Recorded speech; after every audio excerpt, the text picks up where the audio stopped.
Welcome back to my YouTube family. तर मी भारती तुम्हा सर्वांचं स्वागत करते आपल्या भारती नर्सिंग क्लासमध्ये. ठीक आहे. तर आजचा जो आपला टॉपिक आहे तो म्हणजेच दूध निर्मिती. आता दूध निर्मिती कशापासून होते, त्याची कार्य काय आहेत, त्याची बाहेर पडण्याची प्रक्रिया कशी आहे, ते आपण सर्व आजच्या या व्हिडिओमध्ये पाहणार आहे, ते पण मराठीमध्ये.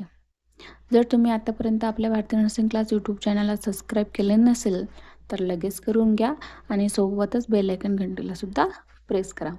तर हा क्वेश्चन जो आहे दूध निर्मितीचा तो NM सेकंड इयरलासुद्धा आहे मिडवायफरीमध्ये आणि JNMलासुद्धा आहे मिडवायफरीमध्ये. तर दोन्ही इयर्सनी लक्ष द्या. ठीक आहे. तर सुरू करूया व्हिडिओला. आता दूध निर्मितीचे कार्य. जरी दूध स्त्रावण्याची क्रिया ही प्रस्तुतीनंतर होत असली तरी दूध निर्मितीची परिणामकारक होण्याची जी तयारी असते ती गरोदरपणात सुरू होते.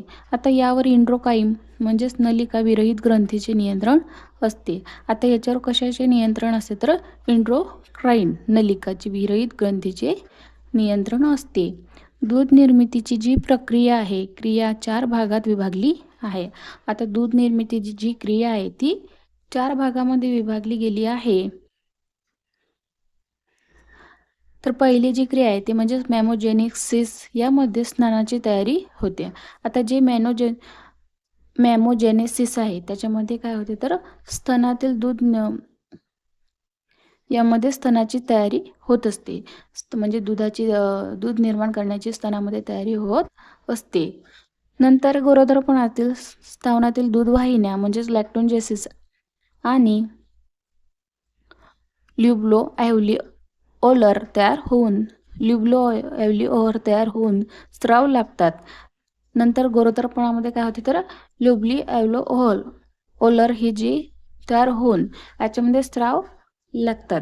आता या अवस्थेत जो कोलेस्ट्रॉम आहे तो तयार होतो व प्रस्तुतीनंतर लगेच स्तनातून बाहेर येतो. आता गरोदरपणामध्ये जे आहे लोबली, खूप मोठं नाव आहे, लोबली ओलर, याच्यामध्ये काय होते तर कोलेस्ट्रॉम तयार होते आणि प्रस्तुतीनंतर ते लगेच बाहेर पडते. ठीक आहे.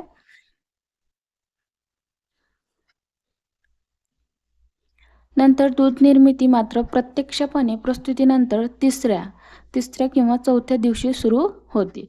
आता प्रस्तुतीच्या नंतर जे दूध निर्मिती आहे ते प्रथम म्हणजे प्रस्तुतीनंतर तिसऱ्या किंवा चौथ्या दिवशी सुरू होते.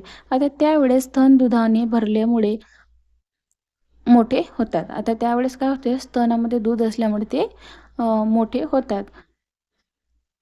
सणासणाट टळक होतात, गरम होतात.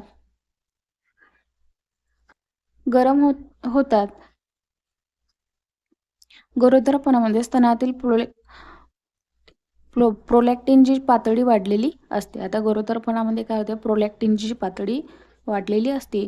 तरी दूध निर्मिती होत नाही याचे कारण स्तनामधील इन्ट्रोजन, प्रोजेस्टेरॉन आणि स्टेरॉइड याच्या प्रभावामुळे स्तन प्रोलॅक्टिन या हार्मोनला प्रतिसाद देत नाहीत.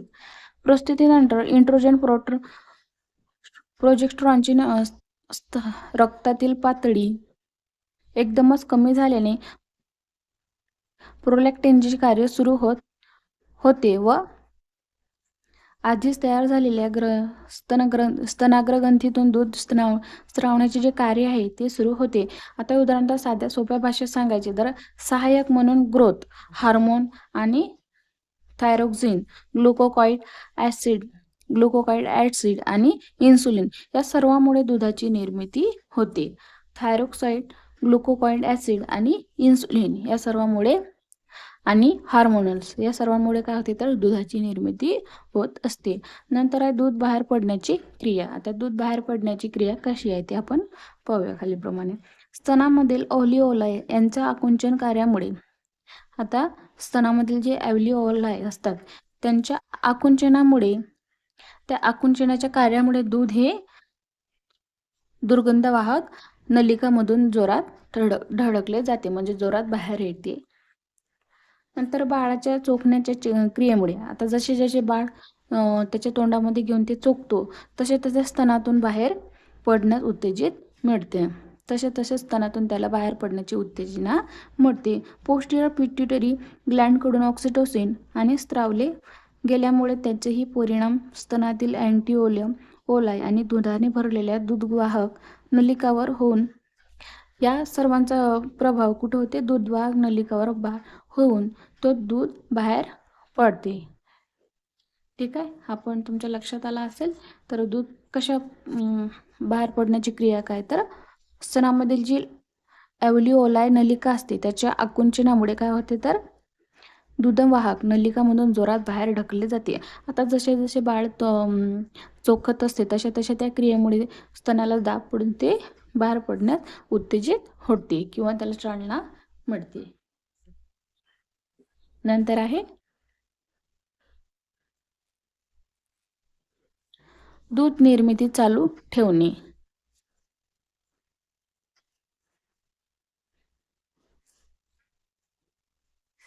गॅलेक्टोपोथेसिस. आता यासाठी आवश्यक असणारे एकमेव हॉर्मोन्स म्हणजेच प्रोलॅक्टिन दूध निर्मिती परिणामकारक होऊन ते सातत्याने चालू राहण्यासाठी बाळाचे स्तन चोखून दूध पिणे अत्यंत आवश्यक आहे. आता दूध निर्मिती चालू राहणे हे बाळासाठी म्हणजे बाळ जोपर्यंत चोखत नाही तोपर्यंत त्या स्तनामध्ये दूध हे भरलेले असते आणि त्याची गाठसुद्धा निर्माण होऊ शकते. आणि त्या गाठीमुळे काय होते? ते स्तनामध्ये पस किंवा तिथं एक दगडासारखा असा कडक गाठीसारखा दगडासारखा भाग तिथं आपल्याला जाणवते स्पर्श केल्यानंतर. ठीक आहे, तर यासाठी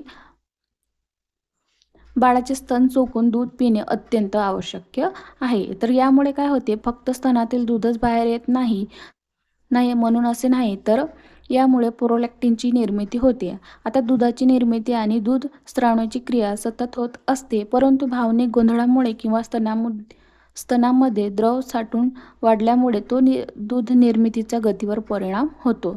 आता दूध निर्मितीचा परिणाम कोणत्या कोणत्या गोष्टीपासून होतो? तर एक आधी पाहिलं आपण, जर बाळाने दूध पिलं नाही तर त्या दुधामध्ये पस किंवा गाठ किंवा त्या गाठीमध्ये पस निर्माण होतो आणि ती गाठ जी असते ती दगडासारखी आपल्याला त्या स्तनामध्ये लागते. आणि दुसरं म्हणजेच दूध स्त्रावण्याची क्रिया होत असते. आता त्याच्यामध्ये भावनिक किंवा ट्रेस किंवा मानसिक असा धक्का बसल्यास त्याच्यामध्ये दुधामध्ये स्तनामध्ये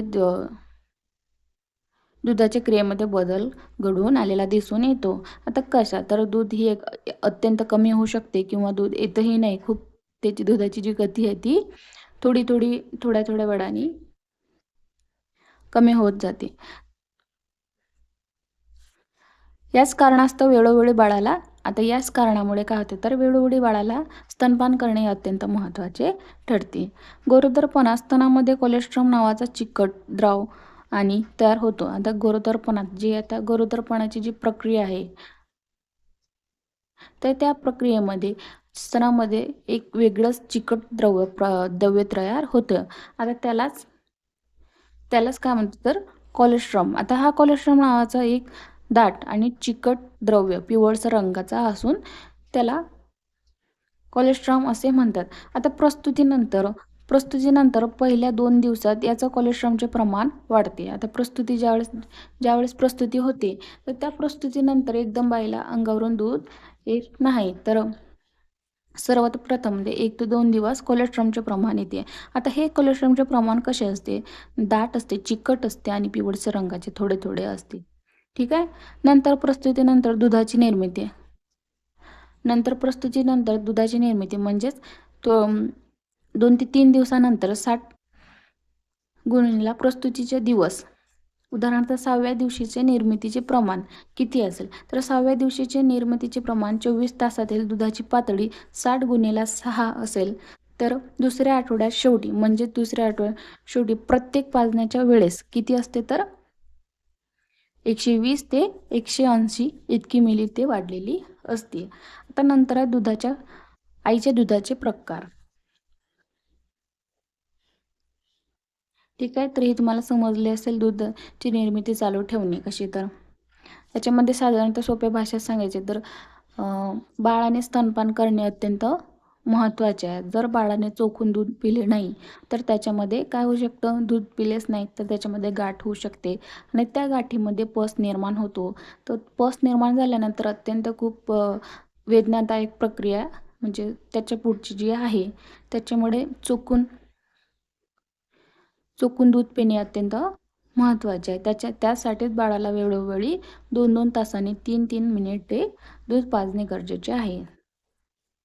नंतर आहे आईच्या दुधाचे प्रकार. आता कोलोस्ट्रम पहिले 2 ते 4 दिवस अत्यंत घट्ट आणि पिवळसर यात अँटीबायोटिक म्हणजे भरपूर असतात. कोलेस्ट्रॉम जे असते पहिला जे 2 दिवस चिकट द्रव्य असतं त्यालाच कोलेस्ट्रॉम आपण म्हणतात असे सांगितले. तो 1 ते 2 दिवस अत्यंत घट्ट असतो आणि याच्यामध्ये काय असते अँटीबॉडीज भरपूर प्रमाणात असते. तर हेच बाळाची पहिली लस म्हणून सुद्धा काम करते. तर बाळाचे पहिले लसीकरण म्हणजेच आईचे दूध असे म्हणतात. नंतर आहे दुसरा प्रकार म्हणजे ट्रान्झिशनल मिल्क. आता 5 ते 15 दिवस कोलेस्ट्रॉम आणि पूर्ण दुधाच्या मधली अवस्था. कोलेस्ट्रॉम आणि पूर्ण दुधाच्या मधली अवस्था जी असते त्याला ट्रान्झिशनल मिल्क असे म्हणतात. याच्यामध्ये थोडा चिकट द्रव्य आणि थोडा पातळ द्रव्य असं मिसळलेला त्याच्यामध्ये असतो. नंतर आहे मॅच्युअर मिल्क. आता मॅच्युअर मिल्क म्हणजे यात पाण्याचे प्रमाण जास्त असते. आता मॅच्युअर मिल्क जे असते त्याच्यामध्ये पाण्याचे प्रमाण खूप जास्त असते आणि याच्यातच बाळाची भूक आणि तहान दोन्हीही भागते. तर हे झाले आईच्या दुधाचे प्रकार. 3 प्रकार आहेत. पहिले 2 ते 3 दिवस कोलेस्ट्रॉम, त्याच्यामध्ये अँटीबॉडीज खूप जास्त प्रमाणात असतात आणि त्यालाच पहिले म्हणजे बाळाचे पहिले लसीकरण असे म्हटले जाते. नंतर 5 ते 15 दिवस याच्यामध्ये ट्रान्झिशनल मिल्क म्हणजे दूध आणि कोलेस्ट्रॉम याची पातळी असते आणि मॅच्युअर मिल्क म्हणजे याच्यामध्ये पाण्याचे प्रमाण जास्त असते जेणेकरून बाळाची भूक आणि तहान दोन्हीही भागते. ठीक आहे, तर हे तुम्हाला समजलं असेल. तर हा झाला आपला दूध निर्मिती. तर दूध निर्मिती कशा प्रकारे होते, त्याची दूध बाहेर पडण्याची क्रिया काय आहे व दूध निर्मिती चालू ठेवणे किती पट महत्त्वाचे आहे आणि त्याचे दुधाचे प्रकार हे सर्व आजच्या या क्वेश्चनमध्ये आपण पाहिलेले आहे. तुम्हाला जर हा व्हिडिओ कसा वाटला कमेंट करा आणि व्हिडिओला जास्तीत जास्त शेअर करा आणि चॅनलला सबस्क्राईब करायला विसरू नका. ठीक आहे, तर तुमच्यासाठी हा व्हिडिओ खरंच यूजफुल वाटला असेल तर आपल्या भारतीय नर्सिंग क्लास यूट्यूब चॅनलला लगेच सबस्क्राईब करा आणि सोबतच बेल आयकॉन घंटीलासुद्धा प्रेस करा आणि चॅनलला जॉईन व्हायला विसरू नका. ठीक आहे, थँक्यू. भेटूया नेक्स्ट व्हिडिओमध्ये. तोपर्यंत बाय.